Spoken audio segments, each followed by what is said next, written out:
ಐಶ್ವರ್ಯ Gowda case ಈ ಕೇಸ್ನಲ್ಲಿ DK ಸುರೇಶ್ಗೆ ಈಗ ಶಾಕ್ ಎದುರಾಗಿದೆ. ಯಾಕಂದ್ರೆ ಐಶ್ವರ್ಯ ಗೌಡ ಕೋಟಿ ಕೋಟಿ ವಂಚನೆ ಮಾಡಿದಂತ ಪ್ರಕರಣ. ಯಾರ ಹೆಸರು ಹೇಳ್ಕೊಂಡು ಡಿಕೆ ಸುರೇಶ್ ತಂಗಿ ತಾನು ಅಂತ ಹೇಳ್ಕೊಂಡು ಈಕೆ ಕೋಟಿ ಕೋಟಿ ವಂಚನೆ ಮಾಡಿದಂತ ಕೇಸ್ ಇದು. ಈ ಕೇಸ್ನಲ್ಲಿ ಈಗ ಮಾಜಿ ಸಂಸದರಿಗೆ ಸಂಕಷ್ಟ ಎದುರಾಗಿದೆ. ಡಿಕೆ ಸುರೇಶ್ಗೆ ಇಡಿ ಅಧಿಕಾರಿಗಳು ಸಮನ್ಸ್ ಅನ್ನ ಕೊಟ್ಟಿದ್ದಾರೆ. ವಾರಾಹಿ ವರ್ಲ್ಡ್ ಆಫ್ ಗೋಲ್ಡ್ ಶಾಪ್ನಲ್ಲಿ 14 ಕೆಜಿ 600 ಗ್ರಾಂನಷ್ಟು ಚಿನ್ನಾಭರಣವನ್ನ ಖರೀದಿ ಮಾಡಿದಂತ ಪ್ರಕರಣ. ಈ ಪ್ರಕರಣದಲ್ಲಿ ಐಶ್ವರ್ಯ ಗೌಡ ಹಾಗೇನೆ ಆಕೆಯ ಪತಿ ಇಬ್ಬರ ಮೇಲೆ ಕೇಸನ್ನ ದಾಖಲಿಸಲಾಗಿತ್ತು.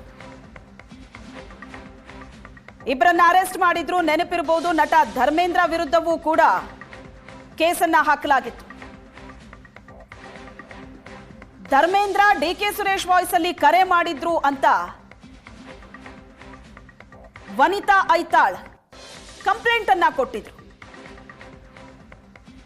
ಕೋಟಿ ಕೋಟಿ ಬೆಲೆ ಬಾಳುವಂತ ಚಿನ್ನಾಭರಣವನ್ನ ಖರೀದಿ ಮಾಡಿದ್ರು ಐಶ್ವರ್ಯ ಗೌಡ. ಡಿಕೆ ಸುರೇಶ್ ತಂಗಿ ತಾನು ಅಂತ ಹೇಳಿಕೊಂಡು ಮಾಡಿದಂತ ವಂಚನೆ ಇದು. ಈ ಬಗ್ಗೆ ಹೆಚ್ಚಿನ ಡೀಟೇಲ್ಸ್ ಅನ್ನ ಕೊಡ್ತಾರೆ ನಮ್ಮ ಪ್ರತಿನಿಧಿ ರಮೇಶ್ ಸಂಪರ್ಕದಲ್ಲಿದ್ದಾರೆ. ರಮೇಶ್, ಈ ಪ್ರಕರಣದಲ್ಲಿ ಇಲ್ಲಿ ತನಕ ಐಶ್ವರ್ಯ ಗೌಡಗೆ ಬಹಳ ದೊಡ್ಡ ಸಂಕಷ್ಟ ಆಗಿತ್ತು. ಆದ್ರೆ ಯಾರ ಹೆಸರನ್ನ ಹೇಳಿಕೊಂಡು ಇಷ್ಟು ದೊಡ್ಡ ವಂಚನೆಯನ್ನ ಈಕೆ ಮಾಡಿದ್ಲೋ, ಈಗ ಆ ಹೆಸರಿಗೂ ಕೂಡ ಬಹಳ ದೊಡ್ಡ ಸಂಕಷ್ಟ ಬಂದಿದೆ. ಅದು ಡಿಕೆ ಸುರೇಶ್. ಸೊ ಈಗ ಸಮನ್ಸ್ ಅನ್ನ ಕೊಟ್ಟಿದ್ದಾರೆ. ಸೊ ಗುರುವಾರ ವಿಚಾರಣೆಗೆ ಹಾಜರಾಗಬೇಕು. ಯಾವ ರೀತಿ ಸಂಕಷ್ಟ ಇದೆ ಡಿಕೆ ಸುರೇಶ್ಗೆ ಈ ಪ್ರಕರಣದಲ್ಲಿ?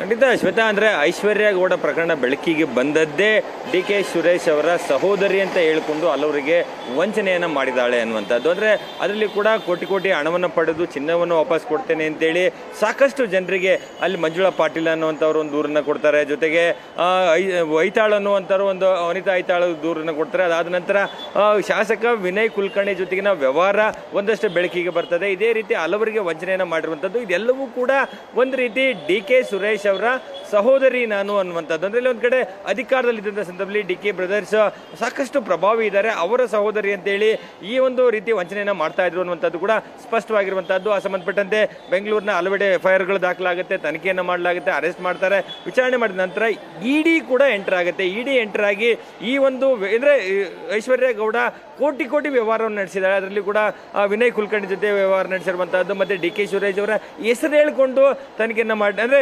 ವಂಚನೆಯನ್ನು ಮಾಡ್ತಾ ಇದ್ರು. ಮತ್ತೆ ಡಿ.ಕೆ. ಸುರೇಶ್ ಅವರ ಫೋನ್ ನಂಬರ್ ಆಗಲಿ ಮತ್ತೆ ಅವರ ಜೊತೆಗೆ ಕಾಂಟ್ಯಾಕ್ಟ್ಗಳು ಏನು ಅನ್ನುವಂಥ ವಿಚಾರದಲ್ಲಿ ಕೂಡ ಒಂದಷ್ಟು ಮಾಹಿತಿಗಳನ್ನ ಕಲೆ ಹಾಕೊಂಡಿದ್ದಾರೆ. ಮತ್ತೆ ಧರ್ಮೇಂದ್ರ ಅನ್ನುವಂಥ ಒಬ್ಬ ನಟ ಏನಿದ್ದಾನೆ, ನಟ ಡಿ.ಕೆ. ಸುರೇಶ್ ಅವರ ವಾಯ್ಸಲ್ಲಿ ಬೇರೆಯವರಿಗೆ ಫೋನ್ ಮಾಡಿ ವಂಚನೆ ಮಾಡುವಂಥದ್ದು ಎಲ್ಲವೂ ಕೂಡ ಗೊತ್ತಾಗಿತ್ತು. ಅದಾದ ನಂತರ ಇಡಿ ಯಾವಾಗ ಕೇಸನ್ನು ಟೇಕ್ ಓವರ್ ಮಾಡುತ್ತೆ, ಟೇಕ್ ಓವರ್ ಮಾಡಿ ಈ ಐಶ್ವರ್ಯಗಳನ್ನ ಅರೆಸ್ಟ್ ಮಾಡಿರುವಂಥದ್ದು. ಅರೆಸ್ಟ್ ಮಾಡಿ ಆಕೆಯನ್ನು ವಿಚಾರಣೆಗೆ ಒಳಪಡಿಸಿ ಜೈಲಿಗೆ ಕಳಿಸಿದ್ದಾರೆ. ಅದಾದ ನಂತರ ವಿನಯ್ ಕುಲಕರ್ಣಿಗೆ ನೋಟಿಸನ್ನು ಜಾರಿ ಮಾಡಲಾಗಿತ್ತು. ಅದಾದ ನಂತರ ಈಗ ಏನು ಡಿ.ಕೆ. ಸುರೇಶ್ ಅವರ ಹೆಸರನ್ನ ಹೇಳ್ಕೊಳ್ಳಲಾಗಿದೆ ಅನ್ನುವಂಥದ್ದು. ಮತ್ತೆ ಎಲ್ಲೋ ಒಂದು ಕಡೆ ಡಿ.ಕೆ. ಸುರೇಶ್ ಅವರು ನೇರವಾಗಿ ಪಾತ್ರ ಇದರಲ್ಲಿ ಇದ್ದಾರಾ ಇಲ್ವಾ ಅನ್ನುವಂಥದ್ದು ಕೂಡ ಅವರು ಕೂಡ ಡಿ.ಕೆ. ಸುರೇಶ್ ಅವರು ಒಂದಷ್ಟು ಸ್ಪಷ್ಟನೆ ಕೊಡುವ ಮೂಲಕ ನನಗೂ ಅದೇ ಸಂಬಂಧ ಇಲ್ಲ ಅನ್ನುವಂಥ ಮಾಹಿತಿಗಳನ್ನು ಕೂಡ ಹೇಳಿದ್ರು. ಆದರೆ ತನಿಖಾ ಸಂದರ್ಭದಲ್ಲಿ ಮತ್ತೆ ಬೇರೆ ಏನಾದರೂ ಮಾಹಿತಿಗಳು ಸಿಕ್ಕಿದೆಯಾ, ಆ ಸಂಬಂಧಪಟ್ಟಂತೆ ಮಾಹಿತಿಗಳನ್ನ ಕಲೆ ಹಾಕಲಿಕ್ಕೆ ಇಡಿ ಸಮನ್ಸನ್ನು ಜಾರಿ ಮಾಡಿರುವಂಥದ್ದು. ಗುರುವಾರ ಖುದ್ದಾಗಿ ಡಿ.ಕೆ. ಸುರೇಶ್ ಅವರು ಇಡಿ ಅಧಿಕಾರಿಗಳ ಮುಂದೆ ಹಾಜರಾಗಬೇಕಾಗುತ್ತೆ.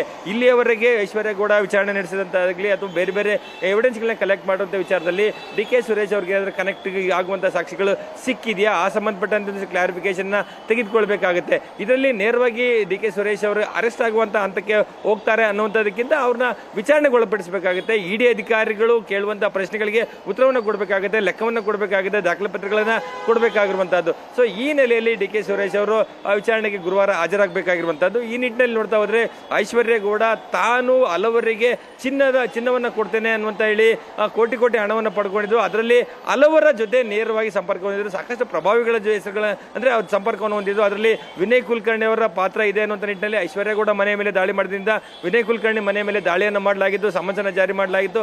ಅದ ನಂತರ ಅವ್ರು ಕೋರ್ಟ್ಗೆ ಹೋಗಿ ಅದರಲ್ಲಿ ವಿಚಾರಣೆಗೆ ಹಾಜರಾಗಿದ್ರೆ ವಿನಾಯಿತಿಯನ್ನು ಪಡ್ಕೊಳ್ತಾರೆ. ಸೊ ಅದಾದ ನಂತರ ಡಿ.ಕೆ. ಸುರೇಶ್ ಅವರ ಸರದಿ ಈಗ ಬಂದಿರುವಂತಹದ್ದು. ಗುರುವಾರ ವಿಚಾರಣೆಗೆ ಹೋಗ್ತಾರಾ, ಸೊ ಹೋದಂತ ಸಂದರ್ಭದಲ್ಲಿ ಏನ್ ದಾಖಲೆಗಳನ್ನು ತೆಗೆದುಕೊಂಡು ಹೋಗ್ತಾರೆ. ಯಾಕೆಂದ್ರೆ ಇಡಿ ಒಂದು ಯಾವುದೇ ಸಮನ್ಸನ್ನು ಕೊಡುವಂತ ಸಂದರ್ಭದಲ್ಲಿ ಒಂದು ಫಾರ್ಮೆಟ್ ಅನ್ನ ಕೊಡುತ್ತೆ, ಯಾವ ಯಾವ ದಾಖಲೆಗಳನ್ನು ತರಬೇಕು, ಏನು ಯಾವ ವಿಚಾರಕ್ಕೆ ನೀವು ಉತ್ತರವನ್ನು ಉತ್ತರವನ್ನು ಕೊಡಬೇಕು ನಿಟ್ಟಿನಲ್ಲಿ. ಸೊ ಆ ಎಲ್ಲ ಉತ್ತರಗಳ ಸಮೇತ ಡಿ ಕೆ ಸುರೇಶ್ ಅವರು ಹೋಗಬೇಕಾಗಿರುವಂಥದ್ದು. ಹಾಗಾಗಿ ಸುತ್ತಿ ಬಳಸಿ ಐಶ್ವರ್ಯ ಗೌಡ ಪ್ರಕರಣ ಒಂದು ಡಿ ಕೆ ಸುರೇಶ್ ಅವರ ಅಂದ್ರೆ ಬುಡಕ್ಕೆ ಬಂದಿರುವಂಥದ್ದು. ಅವರು ಎಷ್ಟರ ಮಟ್ಟಿಗೆ ಇದರಲ್ಲಿ ಉತ್ತರವನ್ನು ಕೊಡ್ತಾರೆ ಅಂತ ಕಾದು ನೋಡಬೇಕಾಗಿರುವಂಥದ್ದು. ಈಗ ಡಿ ಕೆ ಸುರೇಶ್ ಅವರ ಕಡೆಯಿಂದನೂ ಕೂಡ ಒಂದು ಕ್ಲಾರಿಫಿಕೇಶನ್ ಸಿಗ್ತಾ ಇರುವಂಥದ್ದು. ಹೌದು, ನನಗೆ ಏನೋ ಸಮನ್ಸು ಬಂದಿದೆ, ಆ ಒಂದು ವಿಚಾರವಾಗಿ ನಾನು ವಿಚಾರಣೆಗೆ ಹಾಜರಾಗ್ತೀನಿ ಅನ್ನುವಂಥದ್ದನ್ನು ಕೂಡ ಅವರು ಹೇಳ್ತಾ ಇರುವಂಥದ್ದು ನೋಡ್ತಾ ಹೋದ್ರೆ. ಸೊ ಈ ಪ್ರಕರಣದಲ್ಲಿ ಡಿ ಕೆ ಸುರೇಶ್ ಅವರಿಗೆ ಒಂದು ರೀತಿ ಸಂಕಷ್ಟ ಎದುರಾಗುತ್ತಾ ಈ ಐಶ್ವರ್ಯ ಗೌಡ ಪ್ರಕರಣ ಅನ್ನೋದನ್ನ ನೋಡಬೇಕಾಗಿರುವಂತಹದ್ದು. ಶ್ವೇತಾ. ಓಕೆ ರಮೇಶ್,